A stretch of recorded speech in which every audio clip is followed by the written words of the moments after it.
જય સિયારામ, જય ગૌ માતા। આજ રોજ કામધેનુ ગૌસેવા ટ્રસ્ટની અંદર એક ગૌ માતાને રૂમેનોટોમી કરવામાં આવેલ।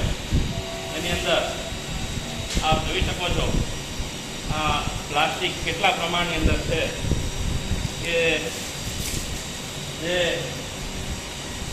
આપણા દ્વારા જાણે અજાણે ગૌ માતાઓને જે આપણે શાકભાજી ફેંકીએ છીએ એની અંદર પ્લાસ્ટિક આવી જાય છે। તે કચરો ગૌ માતા ખાઈ જાય છે, તેથી પેટની અંદર 40 થી 50 કિલો જેટલું પ્લાસ્ટિક નીકળે છે। તો ક્યાંક ને ક્યાંક આપણે ગૌ હત્યાના ભાગીદાર થઈએ છીએ। માટે મિત્રો, મહેરબાની કરીને કોઈએ પ્લાસ્ટિક કચરો ફેંકવો નહીં, જેથી કરીને ગૌવંશની આવી હાલત ના થાય। જય ગૌ માતા, જય ગોપાલ।